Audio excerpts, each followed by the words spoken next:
మరి హుస్నాబాద్ నియోజకవర్గ కేంద్రంలో సిద్దిపేట జిల్లా సమావేశం ఏర్పాటు చేయడం జరిగింది.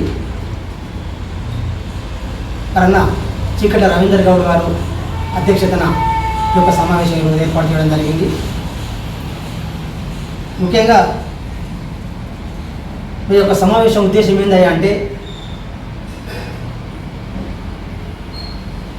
మరి తెలంగాణలో కాంగ్రెస్ ప్రభుత్వం వచ్చి 6 నెలలు పైచిక్ అవుతూ ఉంది. దాదాపుగా సంవత్సరం పైన అంటే 18 నెలల పైగా ఇంతవరకు కూడా చెట్టుపిక్కలు పడ్డటువంటి గీతా కార్మికులకు అలాగే చనిపోయినటువంటి బాధిత కుటుంబాలకు ఇంతవరకు కూడా ఎక్స్గ్రేషన్ అనేది ప్రభుత్వం అందించడం లేదు. అయ్యా గౌరవ ముఖ్యమంత్రి గారు, దయచేసి మా బాధలు పట్టించుకోండి, మా కష్టాలు కన్నీళ్ళు తెలుసుకునే ఒక ప్రయత్నం చేయండి. మరి ముఖ్యమంత్రి రేవంత్ గారికి ముఖ్యమంత్రి రేవంత్ రెడ్డి గారికి మరి అన్ని చేదోడు వాదోడుగా ఉన్నటువంటి మన గౌరవ మంత్రివర్యులు బీ సంక్షేమ శాఖ అన్న పొన్నం ప్రభాకర్ గారు, అన్న మీరు తప్పకుండా ఈ ఎక్స్గ్రేషన్ పైన ప్రభుత్వంతో ముఖ్యమంత్రి గారితో మాట్లాడి ఎక్స్గ్రేషన్ మంజూరు చేసిన బాధ్యత మీ పైన ఉందన్న. మరి బాధిత కుటుంబాలు ఎదురు చూస్తూ ఉన్నాయి, తప్పకుండా మీరు ఆలోచన చేయాలి. అలాగే మరి ఎలక్షన్ల ముందు మరి సర్వై పాపన్న పేరును జనగామ జిల్లాకు పెడతామని చెప్పి కూడా మరి అన్నారు. మరి అన్నమాట ప్రకారంగా పెడతామని అంటున్నారే, కానీ ఇంతవరకు దాన్ని మరి జీవరూపంగా తీసుకొచ్చి ప్రకటించింది అయితే ఇంతవరకు లేదు. తప్పకుండా త్వరలో మీరు అందరూ కలిసి ప్రకటిస్తారని చెప్పి కూడా మేము ఆశిస్తూ ఉన్నాం. అలాగే మరి మా గీతా కార్మికులు చాలామంది కూడా ఈరోజు దినదిన గండంగా ఉంది మా పరిస్థితి. ఒకప్పుడు పుడితే గౌడై పుట్టాలి లేదా రాజాయి పుట్టాలి అనేటువంటి ఒక సమతి ఉండేది. ఈరోజు గౌడు పరిస్థితి చాలా అధ్వానంగా ఉంది. దానికి కారణం ఏంటంటే మద్యం పాలసీ. మరి మద్యం పాలసీ విధానంతో ఇలా గ్రామాలలో బెల్ట్ షాపులు వాడవాడలో వెలిసి కూడా ఇలా కళ్ళు అమ్ముకోవడం ఒక పరిస్థితి. ఒకప్పుడు మరి గీతా కార్మికుడు కట్టినటువంటి పన్నులతోనే రాష్ట్ర ప్రభుత్వం నడిచేదనే విషయాన్ని మరి పాలకులు గుర్తుంచుకోవాల్సిన అవసరం ఉంది అని చెప్పి సందర్భంగా తెలియజేస్తా ఉన్నాం. ఎందుకంటే మరి ఇప్పుడు చూడండి, ఇలా మద్యం పాలసీ ద్వారా మరి గీతా కార్మికులకు 15% రిజర్వేషన్ కల్పించడం జరిగింది. అయ్యా ముఖ్యమంత్రి గారు, మరి ఒకప్పుడు ఈ ప్రభుత్వం ఆదుకునేది గీతా కార్మికులే. మరి ఈ గీతా కార్మికులను ఈరోజు ప్రభుత్వం ఆదుకోవాలంటే గ్రామాలలో ఉన్నటువంటి గౌడ సొసైటీలకే ఈ మద్యం లైసెన్సులు ఇచ్చి తప్పకుండా గీతా కార్మికుల కుటుంబాల లోపల వెలుగు నింపాల్సిన బాధ్యత రాష్ట్ర ప్రభుత్వంపై ఉంది అని చెప్పి సందర్భంగా తెలియజేస్తా ఉన్నాం.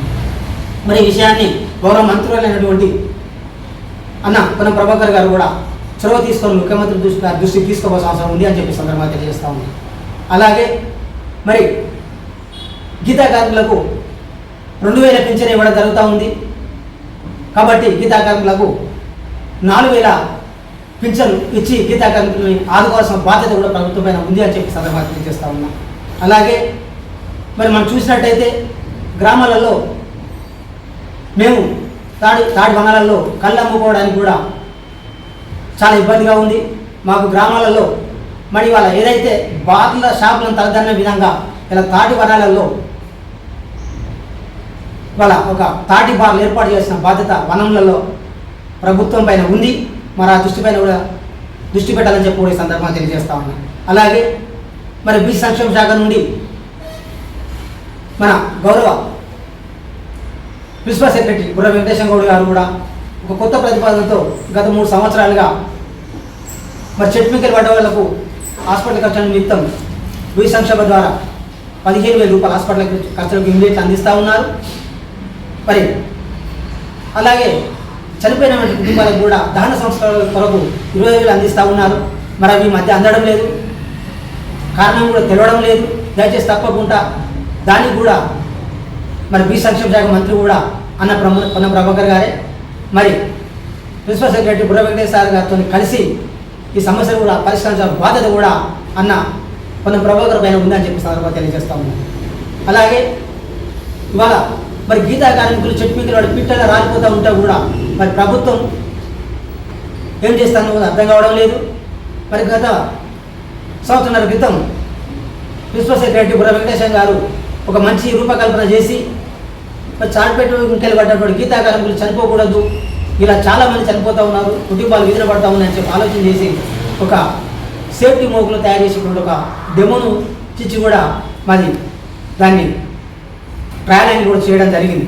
మరి తప్పకుండా సేఫ్టీ మోకులను ఎంత త్వరగా అందిస్తే అంత మాకు కావాల్సింది ఎఫిషియన్సీ కాదు, మా పానాలు కాపాడాల్సిన అవసరం ప్రభుత్వం పైన ఉంది. కాబట్టి సేఫ్టీ మోకులు మాకు అందించాల్సిన అవసరం కూడా ప్రభుత్వం పైన ఉంది అని చెప్పి సందర్భంగా తెలియజేస్తా ఉన్నాం. అలాగే మరి గ్రామాలలో నిరుద్యోగ యువత గౌడ సోదరులు ఎంతోమంది గ్రామాలలో ఉన్నారు.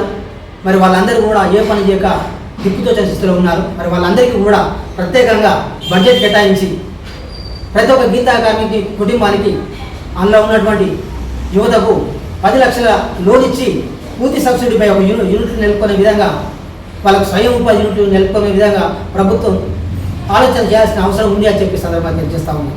కాబట్టి చెప్పుకుంటూ పోతే ఎన్నో ఉన్నాయి.